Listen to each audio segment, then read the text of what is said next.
Hindi ako magre-resign dahil yun ay parang betrayal sa 32.2 million na mga kababayan natin na bumoto sa akin. Kung gusto ni BBM, tanggalin niya ako, gawin niya ang lahat, tanggalin niya ako. Ma'am, ano po masasabi niyo sa performance ng defense team niyo sa ongoing impeachment trial? Yes. Lagi ako nagpapasalamat sa legal team, sa defense team, at sa mga kababayan natin sa suporta nila sa akin at syempre sa tulong nila sa akin at patuloy nila na pagtitiwala sa Office of the Vice President. Personally, ma'am, kamusta na po kayo? Okay lang ako, ma'am. Masakit lang yung paa ko sa pagtayo ng 2 oras. Thank you for coming here. Yes, masaya ako na nakasama ko ang ating mga kababayan dito sa London at sa iba't ibang lugar galing sa United Kingdom. At masaya din ako na nakausap ko sila at nalaman ko kung ano yung mga problema bilang isang overseas Filipino dito sa United Kingdom. At syempre, nagpapasalamat ako sa panahon na napaabot ko sa kanila yung mensahe ko para sa mga kababayan natin. May bali-balita po, ma'am, na magre-resign po kayo. Your reaction po on this? Never gonna happen. Hindi ako magre-resign dahil yun ay parang betrayal sa 32.2 million na mga kababayan natin na bumoto sa akin. Kung gusto ni BBM, tanggalin niya ako, gawin niya ang lahat, tanggalin niya ako. You have publicly declared, ma'am, that you will run for president sa 2028, and Senator Robin Padilla said that he is willing to run as VP. Your reaction to this, ma'am? Sa ngayon, pinaprioritize namin yung trabaho namin sa Office of the Vice President at yung defense sa impeachment trial. Kahit pa man na sinabi ko na tatakbo ako sa 2028 elections, lahat ng preparations doon ay mangyayari kapag tapos na yung impeachment trial. Hindi ako magre-resign dahil yun ay parang betrayal sa 32.2 million na mga kababayan natin na bumoto sa akin. Kung gusto ni BBM, tanggalin niya ako, gawin niya ang lahat, tanggalin niya ako. Ma'am, ano po masasabi niyo sa performance ng defense team niyo sa ongoing impeachment trial? Yes. Lagi ako nagpapasalamat sa legal team, sa defense team, at sa mga kababayan natin sa suporta nila sa akin at syempre sa tulong nila sa akin at patuloy nila na pagtitiwala sa Office of the Vice President. Personally, ma'am, kamusta na po kayo? Okay lang ako, ma'am. Masakit lang yung paa ko sa pagtayo ng 2 oras. Thank you for coming here. Yes, masaya ako na nakasama ko ang ating mga kababayan dito sa London at sa iba't ibang lugar galing sa United Kingdom.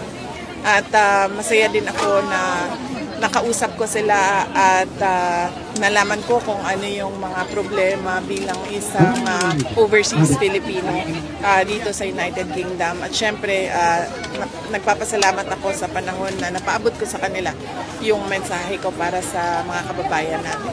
May bali-balita po, ma'am, na magre-resign po kayo. Your reaction po on this? Never gonna happen.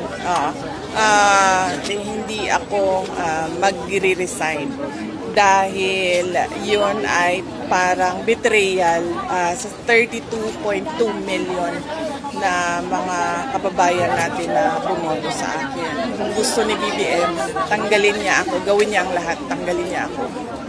You have publicly declared, ma'am, that you will run for president sa 2028, and Senator Robin Padilla said that he is willing to run as VP. Your reaction to this, ma'am?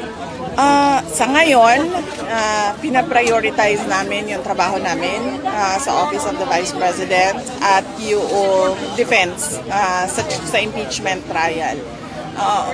Kahit pa man na sinabi ko na tatakbo ako sa 2028 elections, lahat ng preparations doon ay mangyayari kapag tapos na yung impeachment trial. Hindi ako magre-resign dahil yun ay parang betrayal sa 32.2 million na mga kababayan natin na bumoto sa akin. Kung gusto ni BBM, tanggalin niya ako, gawin niya ang lahat, tanggalin niya ako. Ma'am, ano po masasabi niyo sa performance ng defense team niyo sa ongoing impeachment trial? Yes. Lagi ako nagpapasalamat sa legal team, sa defense team, at sa mga kababayan natin sa suporta nila sa akin at syempre sa tulong nila sa akin at patuloy nila na pagtitiwala sa Office of the Vice President. Personally, ma'am, kumusta na po kayo? Oh, okay lang ako, ma'am. lang. Masakit lang yung paa ko sa pagtayo ng 2 oras. Thank you for coming here, ma'am. Yes, masaya ako na nakasama ko ang ating mga kababayan na dito sa London at sa iba't ibang lugar galing sa United Kingdom. At masaya din ako na nakausap ko sila at nalaman ko kung ano yung mga problema bilang isang overseas Filipino dito sa United Kingdom. At syempre, nagpapasalamat ako sa panahon na napaabot ko sa kanila yung mensahe ko para sa mga kababayan natin. May bali-balita po, ma'am, na magre-resign po kayo. Your reaction po on this? Oh, never gonna happen.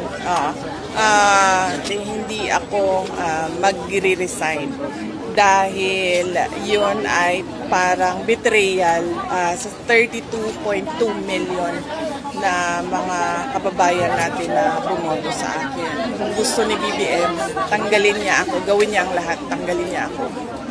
You have publicly declared, ma'am, that you will run for president sa 2028, and Senator Robin Padilla said that he is willing to run as VP. Your reaction to this, ma'am? Sa ngayon, pinaprioritize namin yung trabaho namin sa Office of the Vice President at yung defense sa impeachment trial.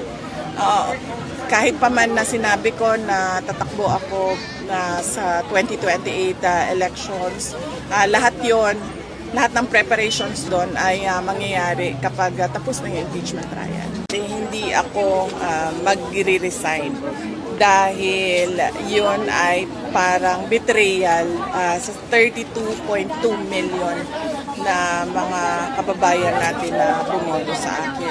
Kung gusto ni BBM, tanggalin niya ako, gawin niya ang lahat, tanggalin niya ako. Ma'am, ano po masasabi niyo sa performance ng defense team niyo sa ongoing impeachment trial? Yes.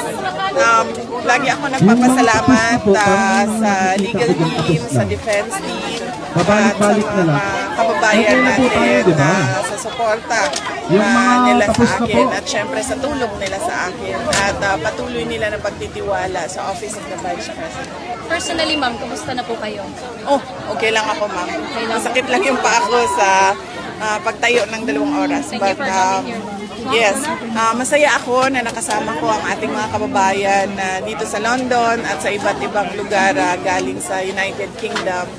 At masaya din ako na nakausap ko sila at nalaman ko kung ano yung mga problema bilang isang overseas Filipino dito sa United Kingdom. At syempre, nagpapasalamat ako sa panahon na napaabot ko sa kanila yung mensahe ko para sa mga kababayan natin.